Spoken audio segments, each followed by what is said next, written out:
Podemos começar então.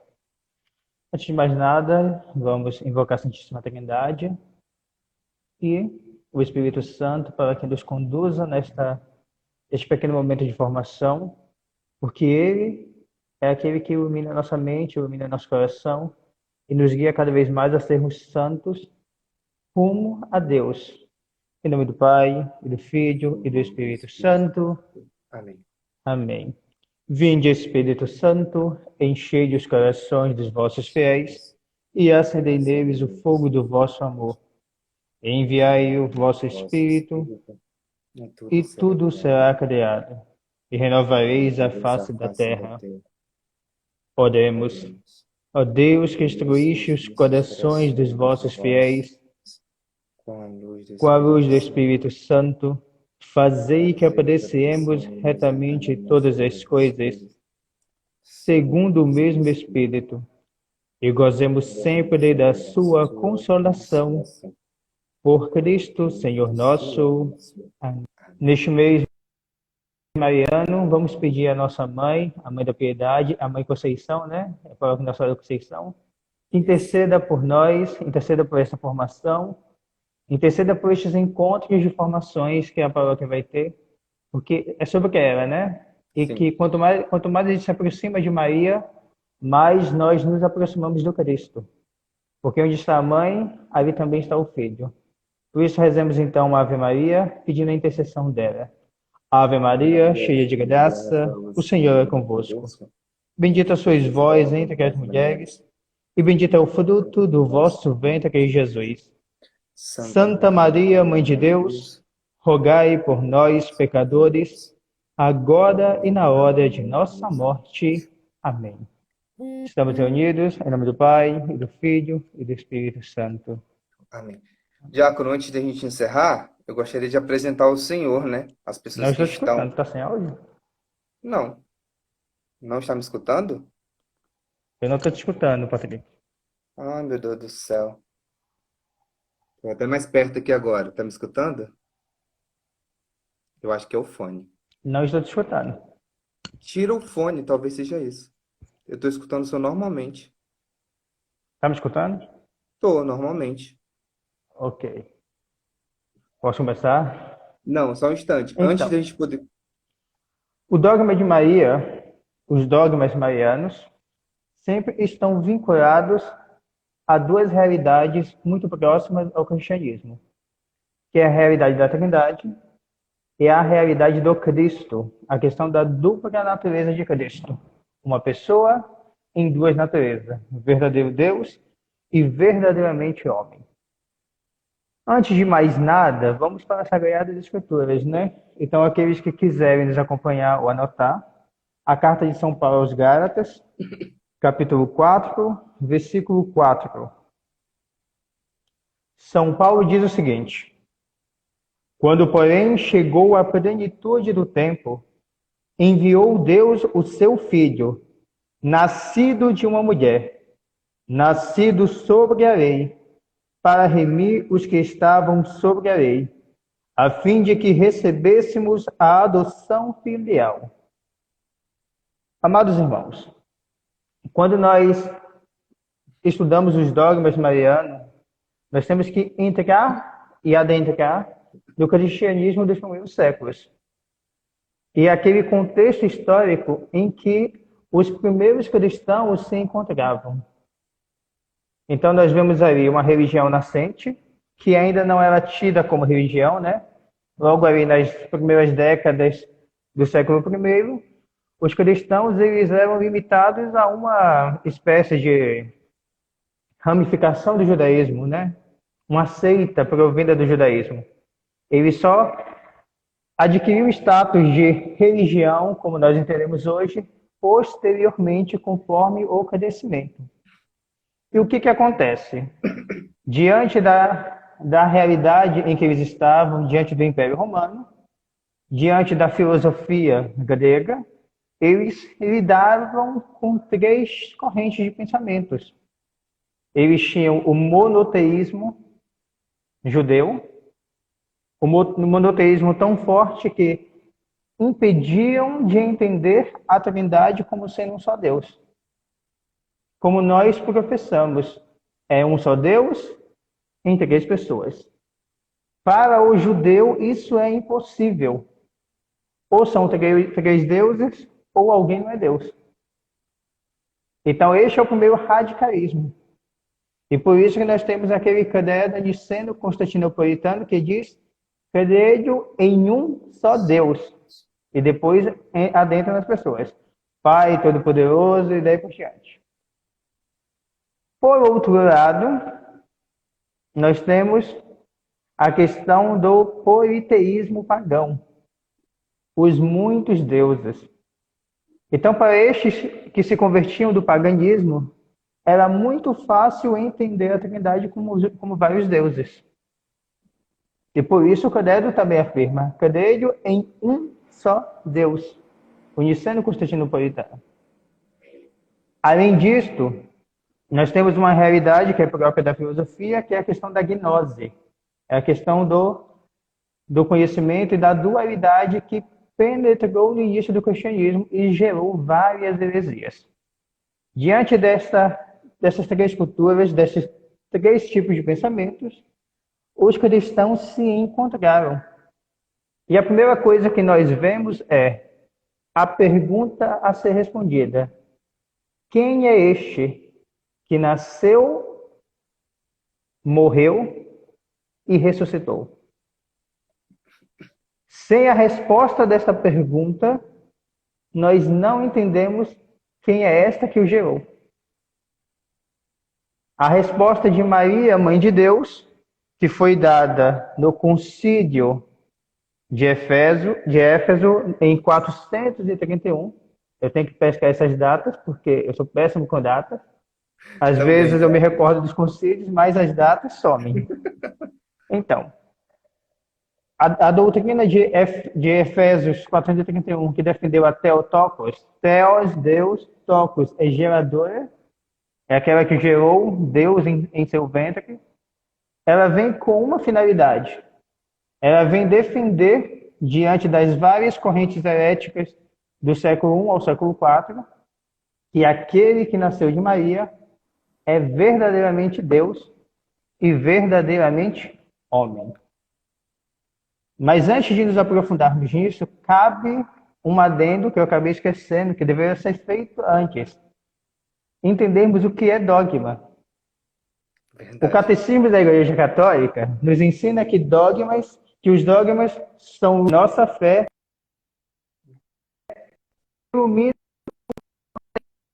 Tenho que essa parte que eu também sou péssimo para decorar número de catecismo. Sou um péssimo protestante. O que acontece? Os dogmas são aquelas verdades de fé que garantem que o caminho que nós estamos seguindo está certo. É uma verdade revelada. É isso e acabou. Em torno do dogma, a igreja tem a doutrina, que é a explicação do dogma, o que eu comecei a falar em relação ao dogma da maternidade divina. Eles estavam em um contexto em que havia claramente a negação. Ou Jesus é Deus, e portanto não é homem, ou Jesus é homem, e portanto não é Deus. Eles estavam em um contexto em que não se aceitava esta união hipostática que foi definido no Concílio de Nicéia, verdadeiramente Deus e verdadeiramente homem. E diante disto, para afirmar que aquele que nasceu de Maria era de fato Deus, se afirmou que a sua mãe é mãe de Deus. E como que se dá isso? Isto se dá porque São Cirilo de Alexandria, ele vai explicar que o verbo, ele tem duas gerações. Como nós professamos no credo niceno-constantinopolitano. Gerado, não criado. Ele foi gerado no Pai antes de todos os séculos. Deus de Deus, luz da luz, Deus verdadeiro de Deus verdadeiro. Antes de todos os séculos, o Filho é gerado no Pai. E na plenitude dos tempos, ele se fez homem e foi gerado a sua humanidade no seio da Virgem Maria. Quando nós afirmamos que Maria é mãe de Deus, nós estamos afirmando que aquele que nasceu daquela mulher simples, lá em Belém, aquele que realizou tantos milagres, que fez surdos ouvirem, mudos falarem, cegos enxergarem, que levantou da cova mortos, aquele não é qualquer um. Aquele que foi crucificado, morreu e ao terceiro dia ressuscitou, ele é Deus. Ele não teve uma geração normal, como vocês vão ver mais à frente, quando estudarem os outros dogmas, no caso da virgindade perpétua. Sim. E esta geração distinta implica na sua origem distinta. Isso se dá porque ele é Deus. Porque Maria não é mãe apenas da humanidade, como alguns tentaram entender ao longo da história. Como era mãe do homem Jesus. Criando no período moderno, em pensadores como Pagora, que eu posso citar, e outros mais, inclusive nosso filósofo brasileiro, que agora me faz de nome, da Teologia da Libertação, Leonardo Boff, que tem o hábito de separar o Jesus histórico, homem, nascido em Nazaré, revolucionário, como eles sempre afirmam, do Jesus da fé, que é aquele que nasceu no coração dos discípulos após a ressurreição. E vão diminuindo todos os sinais, todos os milagres. Não é isso que a igreja afirma. O que a igreja afirma é que o Verbo se fez carne, como João, capítulo 1, nos ensina, já batendo de frente nessa questão da gnose daquele período. Porque a gnose não entendia que Deus poderia ser homem. O que acontece com o nascimento milagroso?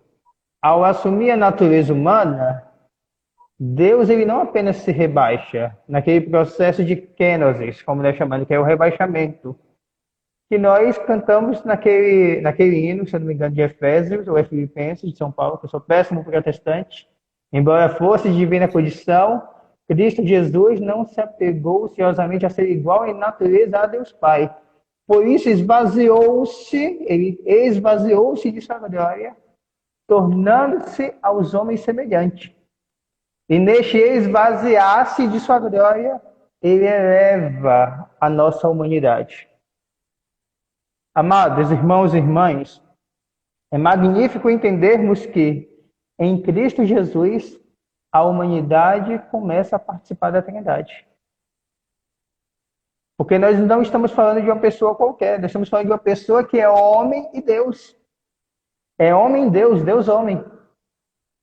A união de duas naturezas. E isto, para os pensadores daquela época, era algo muito complicado. Porque nós vamos ver em 325, quando Nicédia afirma a Trindade, que Nicédia diz o seguinte: a natureza divina é um substrato, eles utilizam o termo grego hipotekeino, que é uma base sobre a qual mais de uma coisa se apoia. Por exemplo, aqui, diante de mim, está a mesa. Dentro dessa mesa está o notebook, para poder conferir alguns dados, que eu sou péssimo com isso. Está a Sagrada Escritura, está o Catecismo. São três realidades diferentes, apoiadas numa mesma realidade. Assim, a igreja entende a Trindade. São três relações distintas: o Pai, o Filho e o Espírito Santo, cuja base é a mesma, é a natureza divina. O que aconteceu? No século seguinte, nós temos o Concílio de Constantinopla. E o Concílio de Constantinopla utiliza o mesmo princípio, hipotekeino, que é a base para entender que nesta mesma base há duas realidades distintas. E a base é que então deixa de ser a natureza divina e passa a ser a pessoa do Verbo. E as realidades distintas são a natureza divina e a natureza humana. Duas naturezas em uma só pessoa. duas naturezas perfeitas. A natureza humana cabe corpo e alma. Por isso que o Evangelho diz que Jesus cresceu em estatura, sabedoria e graça, porque ele cresceu enquanto homem. Ele assumiu em tudo a condição humana, exceto o pecado. E a condição humana está também o nosso amadurecimento. Por isso que teve aquele tempo da plenitude, para que quando chegasse a hora, a famosa hora que ele tanto anuncia no Evangelho de João, mulher, ainda não chegou minha hora, que a hora da glorificação ele estivesse totalmente pronto. A natureza humana que não está justaposta ao lado da natureza divina. Ela está unida. A união é tamanha que não temos como separar quando que é a natureza humana, quando que é a natureza divina que age. Por isso os teólogos lá do século IV, século V, falavam de ações teândricas. Toda ação de Cristo é uma ação trinitária. Não há uma ação só do homem Jesus, ou uma ação só de Deus, só do Deus Jesus. Em todas as ações do Verbo, ali está o Deus e o homem, que são a mesma pessoa. Se eu não posso separar as ações de Jesus, se eu não posso separar a sua origem, muito menos eu posso dizer que Maria é somente uma parte dele. Porque a minha mãe, ela só gerou o meu corpo. Ela não gerou minha alma. Mas ela é minha mãe de mim como todo, como pessoa. Assim é a mãe do Patrick. O pai e a mãe do Patrick se juntavam nas relações normais de homem e mulher, na copulação, e daí surgiu a carne, o corpo. A alma foi injetada por Deus, mas os pais são parte do Patrick como inteiro. São parte da pessoa. Porque a maternidade e a paternidade não está vinculada apenas à geração. A maternidade e a paternidade vão além disso. E em Maria nós temos uma maternidade tão profunda que, por ser mãe de Deus, ela passa a ser também mãe de toda a igreja. Porque uma vez batizados, nós estamos inseridos neste corpo místico que Cristo é a cabeça. Por isso nós nos tornamos cristãos. E uma vez que ela é mãe da cabeça, ela não é mãe só da cabeça, é mãe do corpo inteiro. Por isso que Maria é mãe de Deus e nossa mãe. E podemos dizer isso com muita fé e com muita propriedade. E uma vez inseridos neste que é Deus, que elevou a condição humana a participar da natureza divina, olha que bonito. Ele abriu para nós as portas do paraíso. O sacrifício de Cristo na cruz só foi reparador de todas as nossas faltas porque ele era homem. E como homem, como está na carta aos Hebreus, foi retirado do meio do povo para servir ao povo. Porque o sacerdote é isso. Eu que sou diácono, Patrick que está se preparando para a ordenação que fé em Deus vai chegar lá. Com a graça de Jesus. Padre Escobar que nos acompanha, que já é sacerdote do Altíssimo. O sacerdote ele é retirado do povo. Jesus ele é retirado da humanidade como representante de toda a humanidade, assumindo a frente. E em nome de toda a humanidade, ele realiza o sacrifício da cruz. E este sacrifício repara todas as nossas faltas, porque este sacrifício não é apenas de um homem, é de um homem que é Deus. Por isso ele tem em si toda a dignidade de apagar todas as nossas faltas. Amados irmãos, é dessa pessoa que Maria é mãe. Maria não é mãe de uma pessoa qualquer. É só entendermos. Se eu não fosse ser diácono, se eu resolvesse me casar, eu não ia me casar com qualquer uma.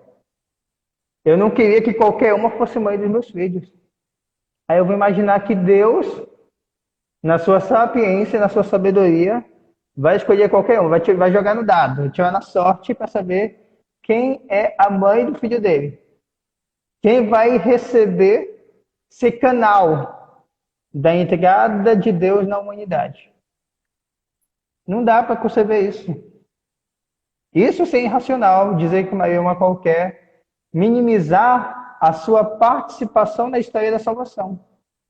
Porque a carne que foi ferida na cruz, o sangue que foi derramado na cruz, é o sangue e a carne de Maria. É este o sangue, esta carne que remiu todos os nossos pecados, porque foi assumido pelo Verbo. O dogma que fala que Maria é mãe de Deus, fala para nos mostrar de forma clara e indubitável que aquele nascido daquela mulher é verdadeiramente Deus e verdadeiramente homem. Por isso, o Concílio de Calcedônia, no Denzig número 148, afirma, eu vou traduzir em espanhol, minha tradução muito mal feita, então me perdoe. Ele diz o seguinte: seguindo, pois, aos santos padres, todos a uma só voz ensinamos que devemos confessar que há um só e mesmo Filho, nosso Senhor Jesus Cristo, o mesmo perfeito na divindade, não falta nada. Ele é totalmente divino. E o mesmo perfeito na humanidade, também não falta nada. Totalmente humano. Deus verdadeiramente e o mesmo verdadeiramente homem, de alma racional e de corpo, consubstancial ao Pai enquanto a divindade, e o mesmo consubstancial a nós enquanto a humanidade, semelhante em tudo a nós, exceto no pecado. Aí ele fala daquela parte da geração, gerado do Pai antes de todos os séculos, enquanto a divindade, e o mesmo nos últimos dias, por nós e por nossa salvação, gerado de Maria Virgem, Mãe de Deus, enquanto a humanidade. Maria não é mãe do Pai, nem é mãe do Espírito Santo. Ela é mãe de Deus, Filho. Mas o Filho é Deus.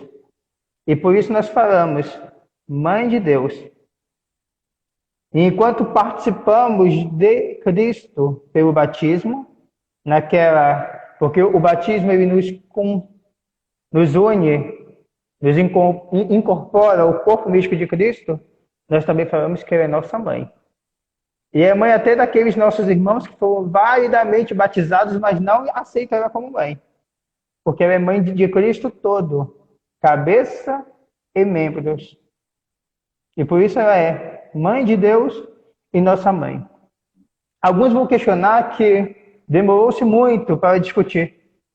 Demorou-se muito para poder chegar a certas conclusões. Mas como eu disse no início, nós temos que entender a questão do conceito histórico, contexto histórico. Me desculpe aí pelo conceito. E o que o contexto histórico da época dizia? Se nós observarmos, logo após a paixão, morte e ressurreição, conforme nós vimos agora na festa de São Matias, os cristãos eles eram perseguidos pelos judeus. E por isso Matias foi eleito para testemunhar a ressurreição. Com critérios bem claros. Ele conheceu Jesus desde o início, caminhou com Jesus, mas ele não estava testemunhando o homem que caminhou conosco. Ele estava testemunhando que aquele homem ressuscitou. Porque este é o primeiro anúncio da comunidade cristã. É o querigma pascal. Estes, logo no início, foram perseguidos pelos judeus. Até por volta da década de 60, que nós temos então, por exemplo, São Paulo, que foi o nosso maior perseguidor. E teve que sair de Israel por quê? Uma vez que ele era o maior perseguidor dos cristãos, tendo se convertido, ele passou a ser o maior perseguido pelos judeus. Então ele teve que sair e por isso evangelizou aos pagãos. Por isso que ele é apóstolo dos gentios. Quando os judeus caíram, por volta da década de 60, 70, com a queda do Templo de Jerusalém, que caiu e até hoje não reconstruíram, os cristãos passam a ser perseguidos. E esta perseguição só se encerra em 315, por volta entre agosto e outubro de 315, porque eu sou péssimo com datas, quando Constantino promulga o Edito de Milão. O que é isso? Ele cessa a perseguição. O cristianismo, que era visto como uma religião ilegal, passou a ser uma religião lícita, como várias religiões, inclusive o judaísmo. Tanto é que no panteão romano havia uma estátua, um altar, na verdade, para o Deus dos judeus, para o grande El, que é o Adonai. Uma vez que o cristianismo foi legalizado, o cristianismo católico, porque os documentos são bem claros enquanto a isso, o império começou a realizar construções de templos. Porque uma vez que saímos da clandestinidade, não fomos mais perseguidos e ganhamos todos os direitos que as outras religiões dentro do império tinham. Por isso nós saímos da Domus Ecclesia, que era uma igreja cujo centro era a mesa. Por isso, se nós pegarmos as primeiras igrejas cristãs, vamos ver, aconteceu nas casas, era na cozinha, que era o local afastado da porta. Se o romano chegasse na porta, poderia todo mundo fugir, e o centro era a mesa. E passamos para a basílica. A basílica vem de Basileus, rei, é casa do rei. É o nome do palácio em grego. E nós temos essa estrutura até hoje, que é uma grande sala do trono, onde o povo fica todo e o rei fica sentado ao trono, conforme nós vemos no Apocalipse. Essa estrutura atual que nós temos de igreja é herdada de Constantino após o Edito de Milão. Só que o que aconteceu? Os cristãos começaram a discutir entre si. Porque enquanto eles estavam sendo perseguidos, eles não sentaram e começaram a ver o que eles pensavam, o que eles acreditavam. E para resolver o massacre interno do cristianismo que já estava tendo lá no ano 320, Constantino convocou o concílio de Nicéia, que é o primeiro concílio após o concílio de Jerusalém, que está lá em Atos dos Apóstolos. E o que ele fez? Todos os bispos que puderem e quiserem venham, trancou todo mundo em Nicéia, vocês só saem daqui depois que resolver o problema de vocês. E a partir de então nós temos ali grandes homens que resolveram a questão do dogma da Trindade, começaram a tratar da questão da união hipostática, das duas naturezas de Jesus. Mas não parou por aí, porque mesmo os vencidos, então, mas se ele é Deus, então ele não é homem.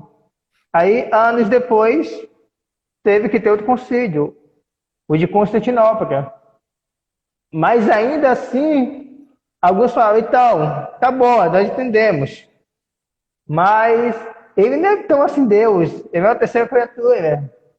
Aí veio, então, o concílio de Efésios, que para fechar este assunto, decretou de forma absoluta. Theotokos, Theos, de Deus, Tocos, geradora. Maria, mãe de Deus, dando este título a Maria.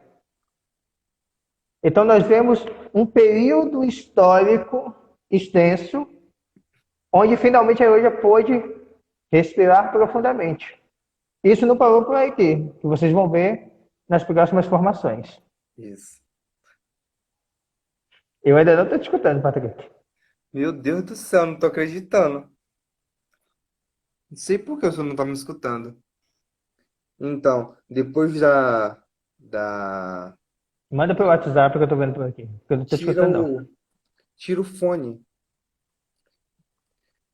Tira o fone, talvez seja isso. Deixa eu tirar o fone. Isso. Agora você tá me escutando? Sigo sem te escutar. É possível, gente. Tá no máximo aqui. Mas enfim, já que depois que o diácono terminou a exposição dele, aqueles que tiverem dúvida, pode lançar aqui, que o diácono está disponível para responder. Eu quero aproveitar também para marcar aqui a presença do nosso pároco, o Padre Maico, que está aqui acompanhando a live também. Teólogos marianos, aleluia. Então, você que tiver dúvida, pode lançar aqui, que o diácono vai estar disponível a te responder. Não tenham vergonha de lançar suas dúvidas. Deixe aqui, o diácono responde. Como já disseram lá em cima nos comentários, o diácono é muito sábio. Então ele vai responder todas as suas dúvidas sobre esse dogma. Já que ninguém até agora mandou dúvida, eu vou dar um, eu Você está vou me dar um escutando? recado. Estou te escutando. Mas eu não te escuto.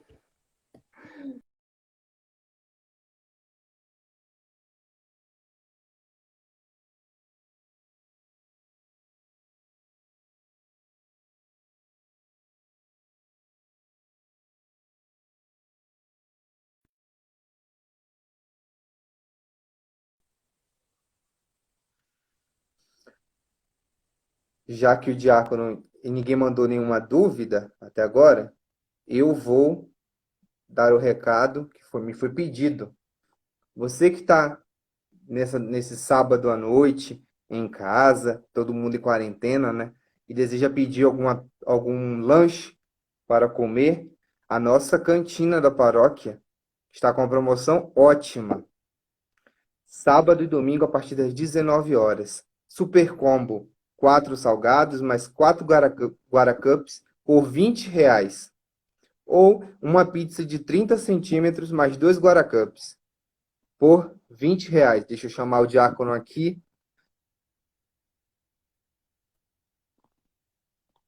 Esse negócio ao vivo, então, às vezes acontece alguns problemas, né? Então, deixa eu continuar. Se você tem interesse em um desses combos, super combos, é só ligar para o número, até pelo WhatsApp mesmo, 21 96520 1347. Repetindo, 21 96520 1347. A gente aceita cartão, aí você manda mensagem pelo WhatsApp e entregamos na sua casa. Não esquece. Quer comprar comida para comer nessa quarentena, que a gente está comendo muito até, pensa na paróquia e aí na nossa cantina. Você sabe que o nosso salgado é de qualidade, é muito bom. O seminarista até é gordo. O Padre Marco sempre fala que eu gosto muito de comer esses salgados. Então, liga, manda mensagem também, ou liga ou manda mensagem pelo WhatsApp para a nossa cantina que entregamos na sua casa. Estou tentando chamar o diácono aqui para ele continuar.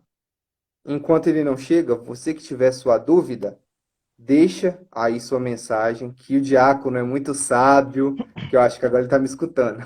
Agora estou. O diácono é muito sábio, ele vai te responder, mesmo que eu sei que foi muito explicativo, né? Todo esse dogma. Só que a gente sempre surge aquela dúvida, sempre surge, e é algo que a gente precisa prestar bastante atenção, porque se você nega a maternidade divina, você está caindo em heresias, você é Muito herege. bem. Eu não posso dizer sou católico sendo herege. Então, como é que eu vou negar a maternidade divina? Eu não posso negá-la, né? Então, nós devemos ter muito cuidado. É algo simples, mas no mesmo instante complexo. Porque se você nega a maternidade divina, você cai em heresia. Você está negando a sua fé. Como o diácono mesmo falou, o dogma mariano o dogma é uma verdade de fé. E nós não podemos negá-lo, né? Pronto, diácono, agora só me escuta, né? Agora eu escuto. Já dei meus avisos aqui da Eu vi, comida, da pizza. da pizza. Se o senhor quiser te pedir, mas que pena que está muito longe. O Stilpen que quiser pedir comida, é só ligar para a cantina já da paróquia, que tem combo, tá? Barato, Stilpen, R$ 20. Leva em pegar de pena? Deve levar. Entrega na sua casa. Entrega na casa, isso que importa. Só ligar, que é. Olha, pizza, Isso isso mesmo, mesmo, pizza. Stilpen. 30 centímetros. Olha, você é grande, você vai comer a pizza rapidinho. Então, Diácono, até agora ninguém mandou nenhuma dúvida. O que vale a pena reafirmar é que Maria era intimamente ligada ao centro da fé. Por isso, o Concílio de Éfeso, ele define a verdadeira divindade e a verdadeira humanidade de Cristo a partir desse título de Theotokos, Maria, Mãe de Deus. Então, quando alguém nega que Maria é mãe de Deus, está ou negando que Jesus é Deus, ou negando que Jesus é homem. Porque se você nega que Jesus é Deus, você vai dizer que ele é apenas um homem, é um filho normal, então nada do que ele fez tem de fato uma relevância salvífica. Se você nega que ele é homem, de fato ele não pode ser filho de Maria. Porque Deus não pode nascer. Deus não nasce. Deus é antes de todos os séculos. Por isso que tem um herege lá do século II, que eu ia falar e não falei, que é o Marcon. O que ele faz? De todos os evangelhos, ele só aceita o evangelho de Lucas como verdadeiro, mas recortado a parte da infância. Na concepção dele, Jesus ele apenas surgiu. Do nada surgiu Jesus lá. É Deus, acabou. E o resto? Se é Deus, Deus não morre. Então o sacrifício foi em vão. Não houve sacrifício. O que houve foi um tetragrama. Então é algo muito complicado. Por Sim, isso nós não devemos entender que Maria não é mãe de Deus. Maria é mãe de Deus, sim. Porque esta verdade de fé, ela reafirma que Jesus é verdadeiramente Deus e verdadeiramente homem. Que aquele sacrifício acontecido na cruz não foi um teatro, foi um verdadeiro sacrifício que todos nós nos emocionamos todos os anos quando na sexta-feira assistimos a Paixão de Cristo. Daquele realismo. Aquilo não foi um teatro, foi de fato. E aquele sacrifício é salvífico, porque ele é Deus e homem, homem e Deus, conforme a igreja nos ensina, na sua santa sabedoria. sim. Até agora, Diácono, ninguém mandou nenhuma dúvida. Eu acho que o senhor conseguiu explicar direitinho o dogma, hein? Ninguém ficou com nenhuma Amém. dúvida. Graças a Deus por isso, né? Pois Ninguém é. ficou com nenhuma dúvida até agora. Acho muito importante essa questão, porque às vezes a gente até briga, né? Não é que briga, mas a gente fala às vezes com alguns protestantes sobre essa questão, né, da maternidade divina. Ah, mas quem é Maria? Maria é uma mulher qualquer. E aí, quando a gente vem para o dogma, a gente percebe que ela não é uma mulher qualquer. Como o senhor falou, se a gente escolhesse casar, eu não ia escolher qualquer mulher para ser Não mãe do mesmo. meu filho. Então, e a gente vê muito isso dos protestantes falarem. É uma mulher qualquer. Então, nós devemos conhecer, nós devemos saber. Não basta dizer assim, ela não é uma mulher qualquer. Aí o protestante vai dizer, por quê? A gente não vai saber dizer o porquê, né? Então, é É interessante importante, também, que eu estava sim, meditando hoje, aquela passagem de Lucas, logo depois do anúncio. Nós sabemos que Maria é santa, porque o santo não é só aquele que está em amizade e em comunhão com Deus. É sim, aquele que, além de estar em amizade e comunhão com Deus, ele serve aos irmãos. E a primeira atitude de Maria, logo após a anunciação, a saber que ela era cheia de graça, quer caritamente, que embora a gente reze cheia de graça, mas na verdade é transbordante. É sim, algo muito mais. Maria transborda da graça. Ela não é só o copo que está cheio, é o copo que está transbordando. E não para de transbordar graça. A primeira coisa que ela fez foi ir ao encontro de Isabel. E o que Isabel disse quando encontra com Maria? Por quem sou eu para que a mãe do meu Senhor venha me visitar? Quando a gente entra na cultura judaica, a gente entende que Senhor Adonai, Kyrios, Kyrie, que é assim que é traduzido, como a gente canta na missa latina, é Kyrie, mas é grego. Então, o que acontece? Senhor, no latim Dominus, ele é um título apenas de Deus. Em todo o Antigo Testamento, a gente nunca ouviu este título ser relacionado a Moisés, ou a Davi, ou a Salomão, ou a Isaías, ou a Naamã, ou a Elias, ou a Esdras, ou a Jeremias. Nunca. Este título, para os judeus, é um título de Deus. Por isso, uma vez que Isabel fala que a mãe do meu Senhor, desculpa, ela está falando que é a mãe do meu Deus. É simplesmente isso. Então, dizer que não é bíblico que Maria é mãe de Deus é porque não conhece a cultura judaica, não conhece o que está escrito no texto da Bíblia ou não quer conhecer. Verdade. Infelizmente. Estamos nos últimos minutos da live, até agora ninguém mandou nenhuma pergunta. Eu acredito que realmente ficou bem explicado o assunto. Então Já está quase na hora da missa, né? nós vamos para os avisos, agradecimentos para a gente poder encerrar. Então, quero lembrar a todos vocês que começamos hoje essa série de lives formativas sobre os dogmas marianos. Semana que vem, sábado, às 18 horas, nós iremos nos encontrar novamente para falar sobre o outro dogma mariano, que é a virgindade perpétua.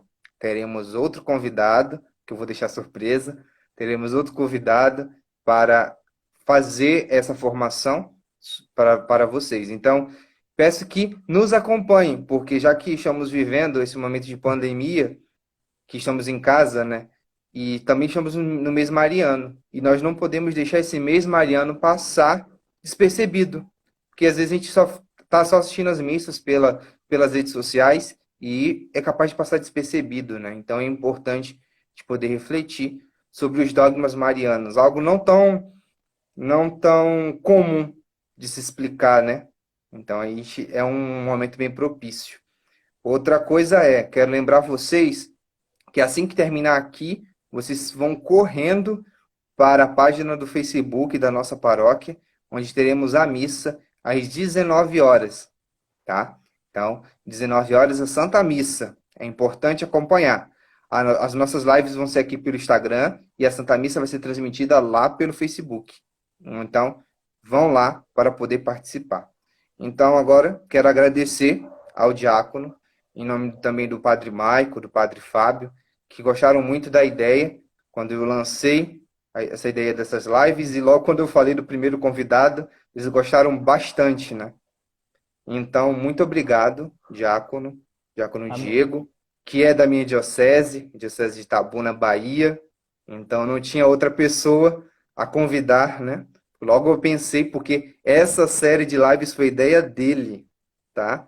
Foi ideia dele. Então, eu falei, se o senhor deu a ideia, logo, o senhor tem que ser o primeiro. Então, e não pensou duas vezes em aceitar. Saiba que a nossa paróquia, Nossa Senhora, a nossa paróquia está disponível para o Senhor e sempre rezará pelo seu ministério, tá? Amém. Rezará sempre pelo seu ministério. Nós somos muito gratos por este momento tão fecundo de formação. Amém. Nos dá a bênção, diácono, agora, Pois para a gente é. poder encerrar. O Poder Senhor encerrar. esteja convosco, Ele está no meio de nós. que desça sobre vós, sobre vossos parentes, amigos, familiares, sobre vossos lares, a bênção do Deus Todo-Poderoso, Pai e Filho e E Espírito Espírito Santo. Santo. Amém. Amém. Muito obrigado, diácono. Muito obrigado mesmo. E eu também quero lembrar você que quer comprar lanche, liga para a nossa cantina, hein? Compra pizza. Pizza, salgado. O salgado não é pequeno, o salgado é grande. E tem pizza Guaracamp por R$ 20. Liga que entregamos na sua casa, tá? Muito obrigado. Até semana que vem. E vamos para a missa. Partiu missa. Fiquem com Deus. Muito obrigado. Amém.